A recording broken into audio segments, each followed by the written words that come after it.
এখানে লিখছি এস অর্থাৎ সিরিজ, পিতে হচ্ছে প্যারালাল, মানে ডাইরেক্ট আর সিরিজ লাইন কিভাবে করব। যেহেতু ড্রয়িং এ কাট আউট বোঝানো হয়েছে, সেই ক্ষেত্রে আমরা প্রথমে কাট আউটকে কানেকশন করব, অর্থাৎ কাট আউটের একটি প্রান্তে আমরা কানেকশন করব। আমরা যে লাইনটি নিয়েছি টু পিন প্লাগের যে মেন লাইন এখানে কাট আউটে কানেকশন করব, প্রথমে এই বোর্ড যে হোলটি আছে এই হোল্ডের ভিতরে ঢুকিয়ে নিতে হবে।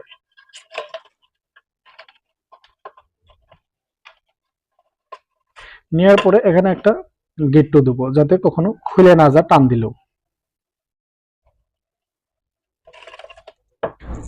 এখানে নিয়েছি ফেসটা আর নিউট্রাল তার, নেট কানেকশনের যে তারটি সেটা আমি ব্যবহার করছি, আপনারা চাইলে আপনারাও ব্যবহার করতে পারেন। তারপর আমি কাট আউট, এই যে দেখুন কাট আউট, কাট আউট, কাট আউটের একটি প্রান্তে আমরা কানেকশন করব। যেহেতু ড্রয়িং এর প্রথম কাট আউটের কানেকশন করা হয়েছে লাইন থেকে নিয়ে, সেম ভাবেই আমরা করব।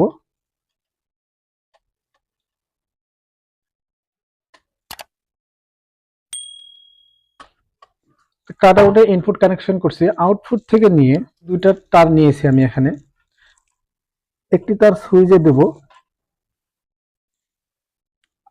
আরেকটি তার আমরা ইন্ডিকেটর ব্যবহার করব।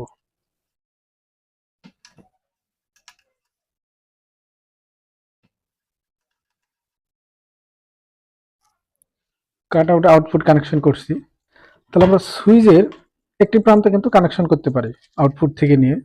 এটি হচ্ছে সুইচ, সুইচের একটি প্রান্তে কানেকশন করব।